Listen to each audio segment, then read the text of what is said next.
Comment naît l'islamisme ou l'islam politique? Disons que pour simplifier, que l'islam politique apparaît essentiellement au début du XXe siècle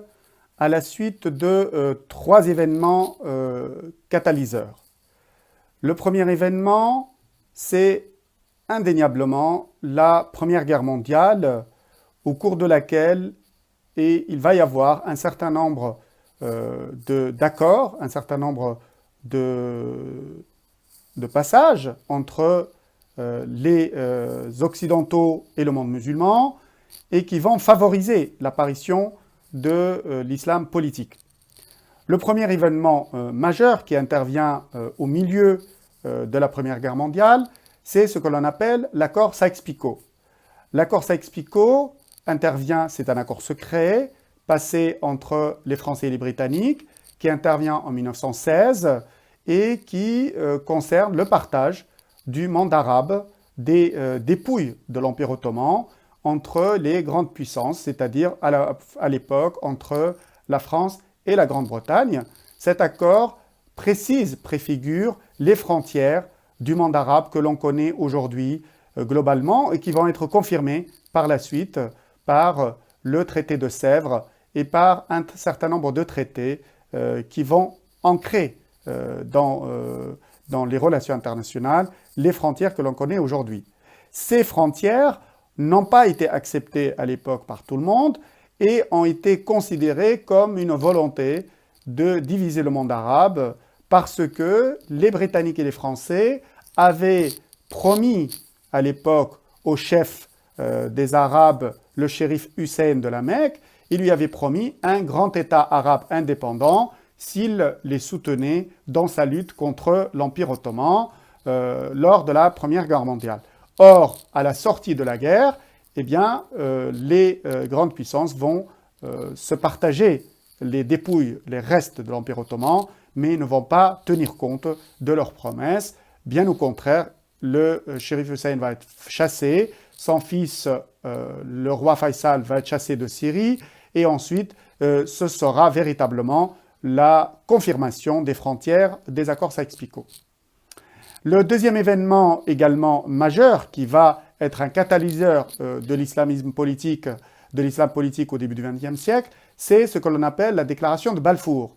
Balfour était à l'époque, en 1917, nous sommes toujours au milieu de la Première Guerre mondiale, était le ministre des Affaires étrangères britannique, et il va promettre à Lord Rothschild, qui représentait en quelque sorte la diaspora juive, il va lui promettre, en échange de son soutien, la création d'un foyer juif en Palestine. Cette déclaration, connue sous le nom de déclaration de Balfour, va être mise en application par la suite, à l'issue de la Première Guerre mondiale, avec les Britanniques qui vont favoriser l'émigration, l'alia des Juifs vers les terres, vers la Terre Sainte.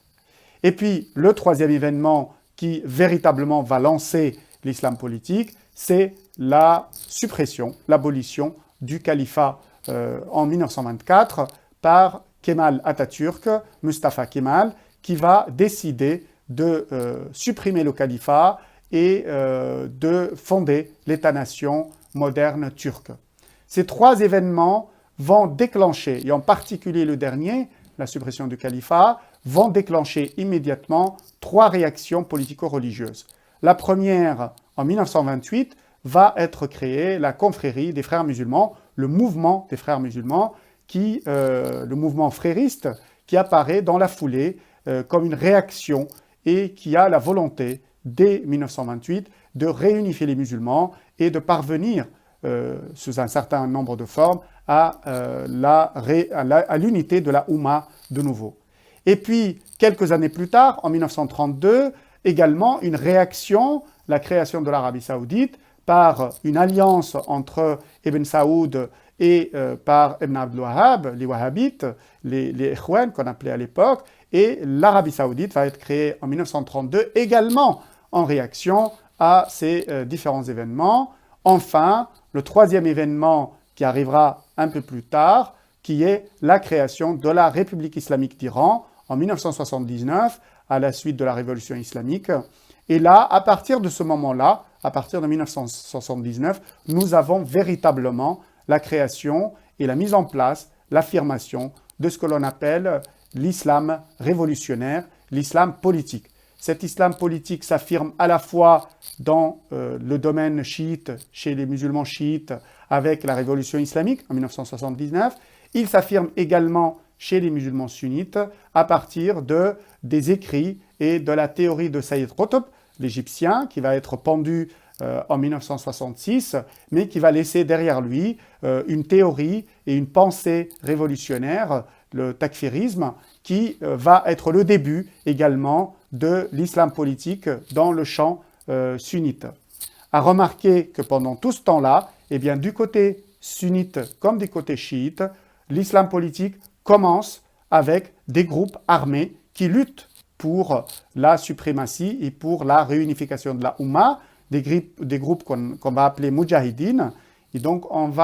l'Iran, la République islamique d'Iran, va créer, dès 1982, elle va créer le Hezbollah libanais, qui est considéré comme un mouvement révolutionnaire à l'époque, chargé de propager la révolution islamique dans sa version chiite. Et puis, du côté sunnite, on assiste au même moment, pendant la guerre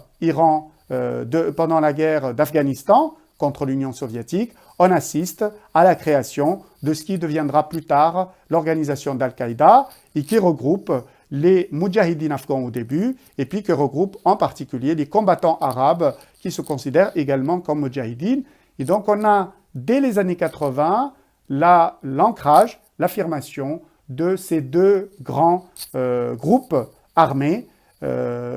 dans l'affiliation de l'islam politique des deux côtés, à la fois sunnite et chiite.